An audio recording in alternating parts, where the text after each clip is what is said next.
Genesis chapter 29. Then Jacob continued on his journey and came to the land of the eastern peoples. There he saw a well in the field, with 3 flocks of sheep lying near it, because the flocks were watered from that well. The stone over the mouth of the well was large. When all the flocks were gathered there, the shepherds would roll the stone away from the well's mouth and water the sheep. Then they would return the stone to its place over the mouth of the well.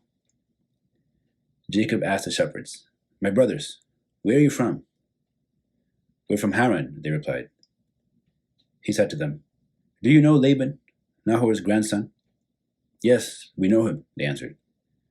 Then Jacob asked them, "Is he well?" "Yes, he is," they said. "And here comes his daughter Rachel with the sheep." "Look," he said, "the sun is still high. It is not time for the flocks to be gathered. Water the sheep and take them back to pasture." "We can't," they replied, "until all the flocks are gathered and the stone has been rolled away from the mouth of the well. Then we will water the sheep." While he was still talking with them, Rachel came with her father's sheep, for she was a shepherdess. When Jacob saw Rachel, daughter of Laban, his mother's brother, and Laban's sheep, he went over and rolled the stone away from the mouth of the well, and watered his uncle's sheep. Then Jacob kissed Rachel and began to weep aloud. He had told Rachel that he was a relative of her father and a son of Rebekah, so she ran and told her father. As soon as Laban heard the news about Jacob, his sister's son, he hurried to meet him. He embraced him and kissed him and brought him to his home. And there Jacob told him all these things. Then Laban said to him, "You are my own, flesh and blood." After Jacob had stayed with him for a whole month, Laban said to him, "Just because you are a relative of mine, should you work for me for nothing? Tell me what your wages should be." Now Laban had 2 daughters. The name of the older was Leah, and the name of the younger was Rachel. Leah had weak eyes, but Rachel was lovely in form and beautiful. Jacob was in love with Rachel and said, "I'll work for you 7 years in return for your younger daughter Rachel." Laban said, "It is better that I give her to you than to some other man. Stay here with me." So Jacob served 7 years to get Rachel, but they seemed like only a few days to him because of his love for her. Then Jacob said to Laban, "Give me my wife, my time is complete, and I want to lie with her." So Laban brought together all the peoples of the place and gave a feast.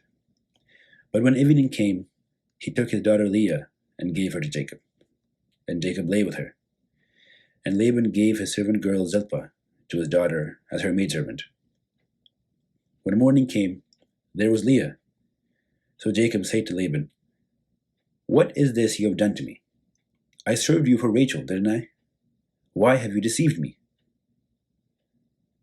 Laban replied, "It is not our custom here to give the younger daughter in marriage before the older one. Finish this daughter's bridal week, then we will give you the younger one also, in return for another 7 years of work." And Jacob did so. He finished the week with Leah, and then Laban gave him his daughter Rachel to be his wife. Laban gave his servant girl Bilhah to his daughter Rachel as her maidservant. Jacob lay with Rachel also, and he loved Rachel more than Leah. And he worked for Laban another 7 years. When the Lord saw that Leah was not loved, he opened her womb, but Rachel was barren. Leah became pregnant and gave birth to a son. She named him Reuben, for she said, "It is because the Lord has seen my misery. Surely my husband will love me now." She conceived again, and when she gave birth to a son, she said, "Because the Lord heard that I am not loved, he gave me this one too." So she named him Simeon. Again she conceived, and when she gave birth to a son, she said, "Now at last my husband will become attached to me, because I have borne him 3 sons." So she named him Levi. She conceived again, and when she gave birth to a son, she said, "This time I will praise the Lord. so she named him Judah. Then she stopped having children.